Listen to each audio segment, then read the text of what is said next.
kita tahu bahwa geografi negara kita adalah luar biasa gapnya gitu. Sehingga terjadi penumpukan tenaga kesehatan di daerah-daerah tertentu. Ketika kita bicara persoalan transformasi kesehatan itu sebenarnya adalah umum gitu ya. Ini sering orang menyebut sebagai transformasi kesehatan Indonesia gitu. Tetapi kita sendiri di lingkungan Kementerian Kesehatan juga harus melakukan transformasi. Ada P, ada M, ada O. Waduh, sebentar Pak. PMO ini kalau saya sering dengarnya pengawas minum obat. Tidak bisa kita eksklusif, kita harus inklusif. Harus lakukan oleh semua pihak, dilakukan oleh stakeholder, termasuk juga netizen sendiri gitu.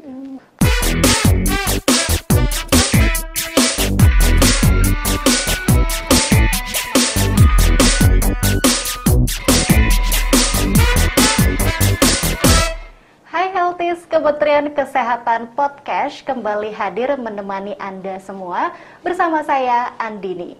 Tahukah kamu Healthies bahwa saat ini Kementerian Kesehatan terus melakukan transformasi di bidang kesehatan.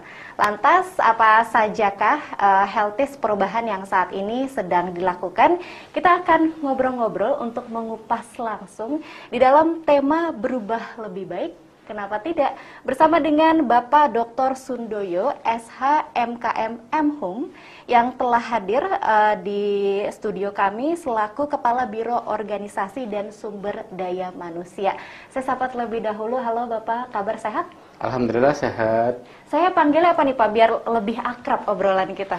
Saya biasanya dipanggil Pak Yo saja lah ya. Pak Yo saja? Yes. Oke, baik. Sudah ada Pak Yo, Sobat Sehat ya, dan semoga kamu juga Healthies yang sedang mendengarkan kali ini, yang nonton kali ini juga semuanya dalam keadaan yang sehat. Pak Yo, mungkin kita langsung saja berbincang. Kebetulan juga kita kemarin-kemarin itu sudah melakukan voting Pak di Kementerian Kesehatan di @kemenkes_ri Instagram, dan di awal sempat menyinggung mengenai transformasi di bidang kesehatan. Netizen mencoba untuk menjawab pertanyaan kita. Yang pertama adalah mengapa ada perubahan atau transformasi ini. Mungkin sebelum saya bacakan jawabannya netizen, Bapak boleh nih Pak menjelaskan terlebih dahulu. Baik, terima kasih Mbak. Saya ingin menyapa dulu nih sama teman-teman. Hai Healthies. Hari ini kami sedang di podcast Kementerian Kesehatan. Menarik sebenarnya apa yang tadi disampaikan oleh host kita, bahwa tagline-nya itu adalah berubah lebih baik, kenapa tidak gitu. Nah, Kementerian Kesehatan sebenarnya sedang melakukan perubahan-perubahan itu. Bagaimana agar Kementerian Kesehatan ini bisa lebih cepat untuk melayani, lebih efisien, lalu bagaimana agar mekanisme kerja yang baru ini betul-betul bisa agile, responsif, dan juga adaptif gitu, sehingga bagaimana pelayanan kepada masyarakat, khususnya adalah pelayanan kesehatan itu, akses bisa lebih dekat, mutu pelayanan juga bisa lebih terjamin gitu. Oke, baik. Tadi ada agile, responsif, dan juga adaptif ya Pak ya? Ya. Nah, itu kita itu membuat sebuah huruf acak seperti itu. Kita lihat jawabannya netizen, teman-teman. Saya izin buka handphone di sini ya. Ini kita lihat Pak, jawabannya teman-teman yang sudah mengisi di kolom komentarnya Kemenkes RI. Jawabannya adalah betul, agile, responsif, dan adaptif. Ada 1.909 orang Pak yang menjawab benar. Luar biasa, kita tepuk tangan dulu mungkin ya Pak ya. Luar biasa sekali. Oke, baik Pak. Lalu kemudian 6 pilar transformasi kesehatan. Berubah lebih baik, kenapa tidak? Dalam transformasi bidang kesehatan ini sebetulnya mencakup apa saja Pak Yo? Baik. Kita memang agar bagaimana bisa agile, lalu responsif dan adaptif tadi, memang Kementerian Kesehatan ada 6 pilar ya. Pilar yang pertama itu adalah transformasi layanan primer. Ini maksudnya adalah bagaimana pelayanan-pelayanan yang ada di fasilitas kesehatan tingkat pertama itu kita akan benahi, gitu. Karena apa? Karena memang banyak pelayanan atau banyak penyakit-penyakit yang sebenarnya itu bisa di-manage sejak awal gitu, untuk promotif preventifnya terkait dengan perilaku misalnya hidup. Yang kedua adalah terkait dengan transformasi layanan rujukan. Nah, ketika di layanan primer itu adalah tidak bisa lagi mengcover penyakit-penyakit yang dialami oleh masyarakat itu, maka dirujuk ke layanan primer. Siapa itu? Rumah sakit gitu. Lalu yang ketiga adalah bagaimana terkait dengan transformasi sistem ketahanan kesehatan. Cukup banyak. Kita tahu bahwa ketika kita melakukan atau memberikan pelayanan kesehatan itu juga tidak terlepas dari apa itu terkait dengan farmasi obat-obatan, apa itu terkait dengan alat kesehatan. Ini kita harus mandiri gitu ya. Ini kita harus mandiri. Kita tahu bahwa sekarang ini banyak obat-obatan, banyak alat kesehatan yang masih impor gitu. Nah, bagaimana kita ini bisa mandiri? Resiliensi ada di situ gitu. Ini yang sedang kita coba untuk ubah, bagaimana agar itu bisa diproduksi dalam negeri gitu. Lalu yang ketiga adalah terkait dengan masalah sistem pembiayaan. Mestinya ini harus utuh gitu ya, bagaimana pemerintah pusat, pemerintah provinsi, kabupaten kota itu bagaimana sih di dalam mengalokasikan anggaran untuk kesehatan itu gitu. Ini sebenarnya juga sudah diatur di dalam Undang-Undang Nomor 36 tahun 2009 tentang kesehatan. Hanya implementasinya saja yang kita perlu coba benahi, kita perlu bagaimana transformasi agar ini bisa lebih cepat gitu ya, sehingga pembiayaan kesehatan itu betul-betul bisa lebih efektif dan efisien. Yang tidak kalah pentingnya sebenarnya adalah pilar kelima, yaitu terkait dengan transformasi SDM kesehatan. Kita kalau bicara persoalan pelayanan kesehatan, rasanya tidak didukung dengan SDM kesehatan yang kuat, SDM kesehatan yang memiliki kompetensi baik, rasanya juga tidak bisa berjalan dengan baik. Tetapi sebenarnya tidak hanya itu. Kita tahu bahwa geografi negara kita adalah luar biasa gapnya gitu. Sehingga terjadi penumpukan tenaga kesehatan di daerah-daerah tertentu. Ada di daerah-daerah terpencil, perbatasan, kepulauan itu yang distribusinya masih kurang. Ini bagaimana caranya kita bisa mendistribusikan tenaga kesehatan itu, mendayagunakan tenaga kesehatan kita ini ke daerah-daerah tadi itu, sehingga saudara-saudara kita, teman-teman kita yang ada di daerah-daerah tadi itu bisa lebih mudah untuk akses karena tersedia tenaga kesehatan. Nah, yang tidak kalah pentingnya sebenarnya adalah 5 pilar tadi itu kalau tidak disangga dengan pilar yang terakhir, yaitu digitalisasi kesehatan, ini juga lambat gitu. Maka digitalisasi kesehatan ini menjadi penting gitu untuk mempercepat proses transformasi tadi itu. Gitu. Ini tidak bisa kita hindari karena 4.0 gitu ya. Ini juga harus kita terapkan juga di dalam sektor kesehatan. Itu Mbak Nini. Mengikuti perkembangan zaman juga ya Pak. Yes. Ya? Tapi yang tidak kalah pentingnya sebenarnya begini. Saya yakin teman-teman netizen juga pasti tanya, apa sih sebenarnya tujuan dari transformasi kesehatan itu? Gitu. Ini sebenarnya adalah untuk mewujudkan masyarakat yang sehat, produktif, mandiri dan berkeadilan gitu. Karena tadi ada beberapa gap, ada beberapa hal yang masih sulit masyarakat untuk akses. Ini yang sebenarnya kita ingin percepat. Bagaimana agar mereka mudah akses ke pelayanan kesehatan, tetapi tidak hanya itu, mutu layanan kesehatan itu juga harus kita perhatikan. Kalau itu betul-betul bisa kita benahi, maka rasanya kami punya keyakinan bahwa masyarakat itu akan sehat, akan produktif, akan mandiri, dan akan berkeadilan. Itu tujuan sebenarnya yang ingin dicapai di dalam transformasi kesehatan. Berarti tanpa pandang bulu, siapapun itu berhak untuk mendapatkan pelayanan yang sama-sama berkualitas. Sama berkualitas. Bahkan Mbak Dini, kalau kita coba lihat tarik gitu ya ke atas, di dalam Undang-Undang Dasar 45 pasal 28H itu dikatakan begini, bahwa pelayanan kesehatan yang layak itu adalah hak bagi masyarakat loh. Maka ketika Kementerian Kesehatan saat ini adalah melakukan transformasi, bagaimana agar masyarakat itu sehat, produktif, mandiri, dan berkeadilan, memang itu sudah diatur di dalam Undang-Undang Dasar 45 itu, gitu.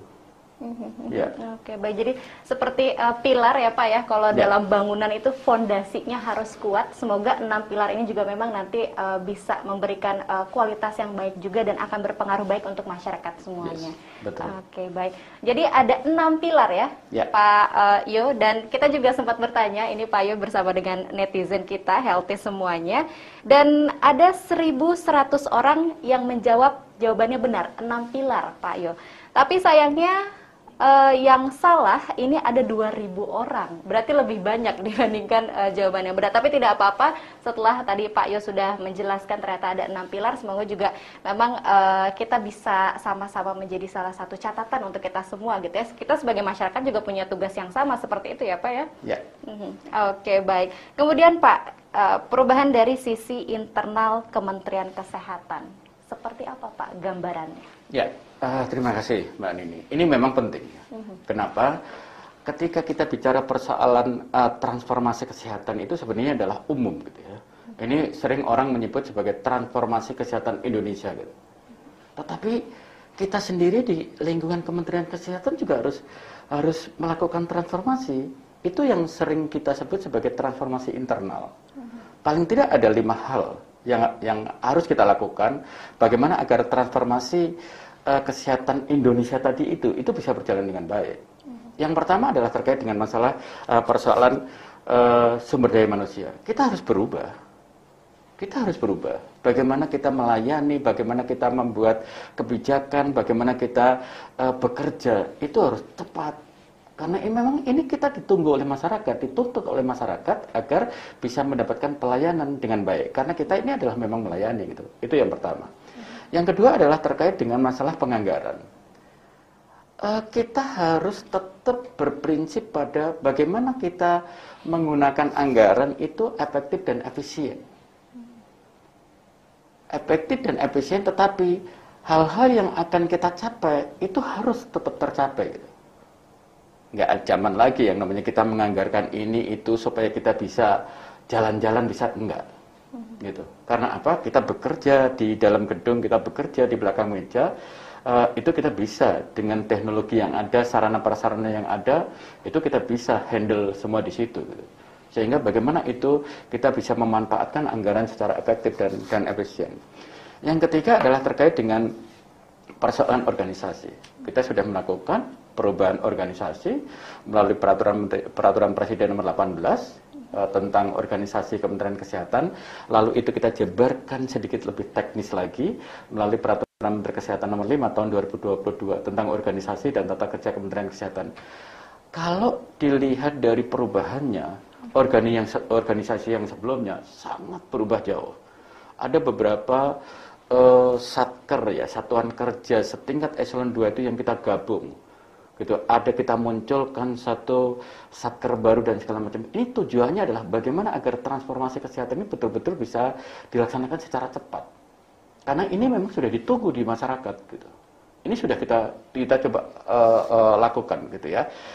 Dan lagi-lagi yang tidak kalah pentingnya adalah di internal Kementerian Kesehatan juga bagaimana teknologi dan informasi itu juga harus kita bangun. Sehingga bagaimana pelayanan yang ada di masyarakat itu juga kita langsung tahu gitu. Oh ternyata di setiap hari di Indonesia ini yang akses atau yang berobat ke fasilitas kesehatan ini adalah rata-rata umurnya sekian sampai sekian gitu misalnya. Lalu jenis penyakitnya adalah ini gitu. Obat yang digunakan oleh dokter atau oleh tenaga kesehatan adalah ABCD gitu. Inilah sebenarnya yang harus diketahui oleh penyelenggara negara gitu, baik di level dinas kesehatan kabupaten kota, di provinsi maupun di pusat. Tujuannya untuk apa? Adalah untuk membuat kebijakan-kebijakan yang tepat. Apa sih yang dibutuhkan oleh masyarakat ini dalam pelayanan kesehatan tadi itu gitu. Oleh karena itu transformasi internal yang kelima, yang terakhir itu adalah bagaimana kita bisa membuat kebijakan itu yang responsif gitu ya, dan ini bisa implementasi dengan baik. Sehingga transformasi internal Mbak itu sebenarnya ada 5. Bagaimana persoalan anggaran, bagaimana persoalan organisasi, bagaimana persoalan hukum, bagaimana persoalan SDM, lalu bagaimana terkait dengan kebijakan dan teknologi tadi itu. Itu harus kita lakukan untuk bagaimana agar transformasi kesehatan Indonesia ini betul-betul bisa implementasi di lapangan dengan baik. Kalau itu bisa terjadi, lagi-lagi tujuan yang ingin dicapai bahwa masyarakat yang sehat, produktif, mandiri, dan berkeadilan itu insya Allah akan segera cepat bisa tercapai. Menjadi penerus bangsa yang sehat-sehat ya Pak ya? Yes, betul. Pak, ya tapi saya mungkin sedikit bertanya juga Pak. Kita kan Indonesia tuh luas sekali ya Pak ya, dari Sabang sampai Merauke. Mungkin perubahan ini akan sulit mungkin karena luasnya daerah kami seperti itu. Tapi Pak Yo, kita optimis ya Pak ya, dari internal sendiri ini setelah melakukan perubahan juga bisa memberikan pelayanan yang baik untuk masyarakat luas nantinya. Harus optimis, harus optimis. Satu hal yang saya ingin sampaikan adalah begini. Persoalan kesehatan memang tidak bisa dilakukan oleh Kementerian Kesehatan sendiri, gitu kan. Kalau kita bicara persoalan bagaimana di dalam organisasi itu sering dikenal dengan pengaturan, pembinaan, pengawasan, pelaksanaan gitu, sebenarnya terkait dengan pembinaan, pelaksanaan, gitu ya, itu nggak mungkin akan dilakukan oleh Kementerian Kesehatan sendiri. Tetapi ketika itu adalah pengaturan, karena ini adalah terkait dengan masalah standarisasi dan segala macam, itu memang Kementerian Kesehatan. Tapi begitu pelaksanaan, itu adalah oleh semua, seluruh stakeholder gitu yang ada di situ. Maka kami sebenarnya adalah sangat-sangat optimis bahwa walaupun toh luas negara kita adalah luar biasa, kondisi geografisnya adalah luar biasa, tapi kalau ini adalah dilaksanakan bersama-sama, bukan hanya oleh Kementerian Kesehatan, insya Allah akan bisa berjalan dengan baik. Tentunya tidak bisa bekerja sendiri saja ya Yes. Pak ya, butuh bantuan semua orang, bahkan memang semua stakeholder tadi punya perannya masing-masing. Pak, sebelum kita ke games, tadi Bapak sudah banyak juga menjelaskan, mungkin boleh diminum dulu Pak Yo, boleh minum dulu, dan untuk healthies sekalian ya, ini juga saya sambil mengingatkan kita semua, mungkin banyak orang yang sudah mulai, wah sekarang pandemi sudah mulai turun nih kasusnya gitu ya, sudah bisa pergi kemana-mana dan juga sebagainya, tapi kita, saya dan bersama dengan Pak Yo masih tetap menerapkan protokol kesehatan, karena ini ruangannya juga masih ber-AC, jarak kita juga tidak terlalu jauh ya Pak ya, Betul, jadi betul. tetap harus menggunakan masker dimanapun kamu berada, sobat sehat ya, apalagi di tempat yang ramai dengan pengunjung. Pak Yo, sebelum kita ke pertanyaan selanjutnya, sudah ada ini FAS ya, ada beberapa huruf healthies semuanya. Ini ada beberapa huruf yang saya mau minta Pak Yo untuk memilih, mungkin ini huruf acak, silahkan disusun menjadi satu kata yang mungkin nanti bisa menjadi penjelasan baru nih Pak Yo. Wah, Silakan. pilih yang mana nih kita ini ya, Mbak? Ada beberapa nih, saya malah jadi ngerjain Pak Yo ya. Harusnya kan wawancara. Oke, saya Silakan. coba ya. Oke, yang satu ya saya yang ini aja dulu. Tapi rahasia nih, nanti dulu Rahasia, baru oh, nanti oke. saya itu.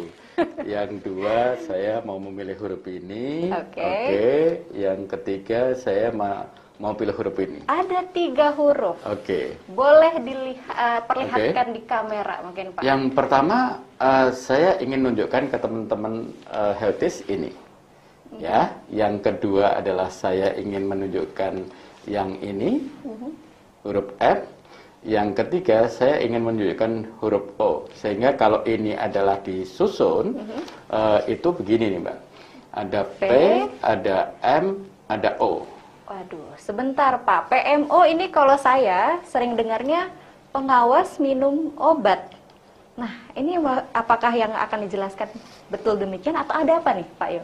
Iya, sebenarnya memang yang saat ini sering dikenal oleh teman-teman atau healthies gitu ya, PMO itu memang pengawas minum obat gitu ya. Tapi kalau ini dikaitkan dengan diskusi kita sejak awal Mbak, ini sebenarnya adalah bagian dari bagaimana kita melakukan transformasi internal.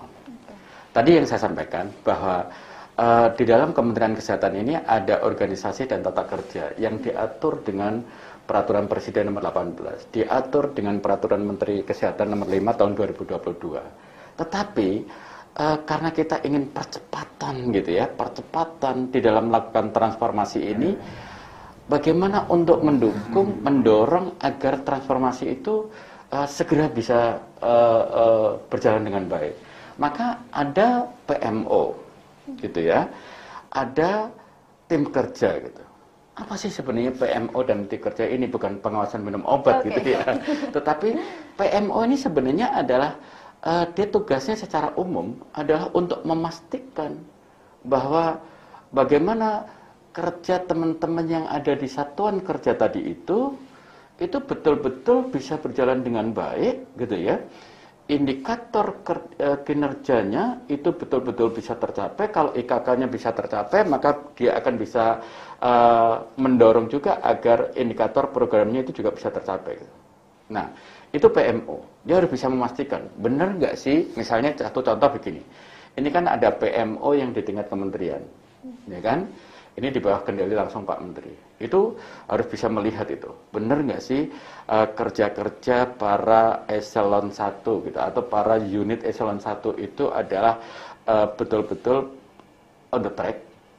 Sehingga target dan indikator yang ada di Renstra, target dan indikator yang ada di dalam RPJM itu betul-betul bisa tercapai gitu nantinya di tahun 2024. Yang kedua, ketika PMO itu adalah ada di tingkat eselon 1, itu harus bisa memastikan bahwa apa yang dilakukan oleh para kepala biro, oleh para kepala pusat, oleh direktur-direktur yang di bawah Direktorat Jenderal itu juga bisa dipastikan bahwa pekerjaan mereka itu adalah on the track dan itu betul-betul bisa mendukung indikator program yang ada di tingkat eselon 1 itu. Gitu. Dia betul-betul bisa memantau itu. Gitu. Ketika di situ adalah ada yang agak keluar gitu dari tracknya, maka harus dikasih tahu, yang dikerjakan ini adalah nggak pas loh, maksudnya harus begini dan segala macam. Itu yang memang harus didorong dan itu dipantau terus gitu, agar seluruh program yang ada di Kementerian Kesehatan itu betul-betul bisa dilaksanakan sesuai dengan tracknya gitu. Oke, baik. Jadi gambaran perubahan dilihat dari struktur organisasi maupun tata kelola pemerintahan seperti itu ya Pak ya? Yeah. Oke, baik Pak. Mungkin Healthies juga saat ini yang sedang menonton begitu, banyak yang akan memberikan tanggapan terhadap perubahan ini dengan mungkin hanya casingnya aja nih yang berubah. Paling seperti ganti baju tapi sisanya akan sama saja. Bagaimana Pak Yo menanggapi hal tersebut? Iya, seringkali memang terkait dengan perubahan itu adalah memandangnya utuh gitu ya. Begitu juga ketika kita akan melakukan perubahan, sering melihat adalah organisasinya gitu. Padahal sebenarnya sangat sederhana menurut hemat kami gitu. Ada dua kata kunci yang sering itu adalah dikomentari oleh masyarakat, bahkan juga barangkali netizen gitu ya. Padahal kuncinya sederhana. Berubah itu adalah diawali dari diri kita sendiri gitu. Kalau kita tadi sudah tahu bahwa berubah itu adalah lebih baik gitu misalnya, lalu kita sudah tahu frameworknya seperti apa, ya sudah, kita masing-masing itu harus melakukan perubahan dari diri kita sendiri. Memang yang tidak kalah pentingnya itu adalah bagaimana komitmen pimpinan. Kami melihat saat ini justru pimpinan itu adalah luar biasa, sudah berkomitmen, sudah melakukan perubahan yang luar biasa, maka yang ada di level-level berikutnya itu juga sebenarnya gampang. Caranya bagaimana? Ya sudah, kita berubah dari diri kita sendiri. Ketika dari diri si A, diri si B, diri si C tadi adalah dalam satu satker tertentu, otomatis di dalam satuan kerja itu pasti akan berubah gitu. Tapi kalau kita justru akan mendorong satuan organisasi tadi, biro, SDM misalnya, harus berubah gitu. Itu malah justru itu yang selalu opini netizen barangkali ya, nggak mungkin gitu. Maka ayo kita mulai dari diri kita sendiri melakukan perubahan. Ketika satu orang berubah dari diri sendiri, 2 orang, 3 orang, 4 orang itu mulai berubah dari diri sendiri, otomatis kolektivitas tadi itu atau kolektif dari seluruh pegawai yang ada di Sarkata tadi, otomatis satu satker itu juga pasti akan mengalami perubahan. Sederhana sebenarnya berubah itu, mulai dari diri kita sendiri. Tapi dengan catatan perubahannya menuju yang lebih baik. Sudah pasti, sudah pasti. Oke, baik Pak, kita sudah ngobrol-ngobrol ternyata cukup lama juga ini Healthies ya. Mungkin kita kembali lagi kepada pembahasan utama kita. Sebagai penutup juga Pak Yo, dari perbincangan kita kali ini yaitu tadi adalah perubahan kepada yang lebih baik, kenapa tidak? Mungkin ada pesan sehat yang bisa disampaikan Pak Yo. Ya. LD, sederhana sebenarnya, berubah itu lebih baik, kenapa tidak? Inilah yang sebenarnya akhirnya bagaimana Kementerian Kesehatan melakukan atau membuat transformasi kesehatan dengan 6 pilarnya tadi itu. Yang kedua adalah di internal kita sendiri itu juga ada 5 transformasi internal gitu ya. Lalu tujuannya itu apa? Tujuannya itu adalah untuk menjadikan masyarakat yang tadi yang saya sampaikan, yang sehat, mandiri, berkeadilan tadi itu gitu. Ya kan? Tetapi memang ini adalah tidak bisa dilakukan oleh Kementerian Kesehatan. Nggak bisa kita eksklusif, kita harus inklusif. Harus dilakukan oleh semua pihak, dilakukan oleh stakeholder, termasuk juga netizen sendiri gitu. Ya kan? Bagaimana ketika sehari-hari itu juga lifestyle-nya itu juga harus sehat gitu. Misalnya yang sederhana saja tadi disampaikan oleh Mbak Dini. Bagaimana ketika di ruangan lalu di situ adalah banyak orang, yuk sama-sama kita pakai masker. Tetapi kalau di ruang terbuka ya oke, nggak apa-apa. Tetapi kalau di situ adalah banyak orang akan lebih baik juga ketika membawa masker. Itu kan bagian dari bagaimana kita melakukan perubahan-perubahan agar kita ini tidak mudah sakit, tidak terjangkit penyakit dan yang lain-lain. Oleh karena itu, yuk kita berubah. Karena berubah itu lebih baik, kenapa tidak? Luar biasa sekali. Mungkin saya mau kasih applause dulu nih. Seru sekali perbincangannya bersama dengan Pak Yo. Pak Yo, sekali lagi terima kasih banyak sudah meluangkan waktunya berbincang di Kementerian Kesehatan Podcast kali ini. Sehat selalu Pak, selamat kembali bertugas. Terima kasih Mbak Dini.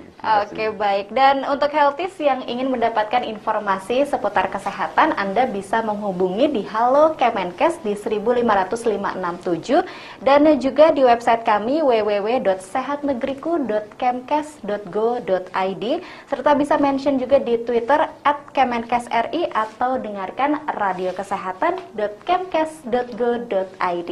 Jangan lupa juga untuk subscribe YouTube kami di Kementerian Kesehatan RI dan juga jangan lupa nyalakan loncengnya untuk tahu informasi dan episode terbaru dari kami. Ikuti terus Kemenkes Kementerian Kesehatan Podcast Healthies di episode selanjutnya. Salam sehat untuk kita semua. Sampai jumpa.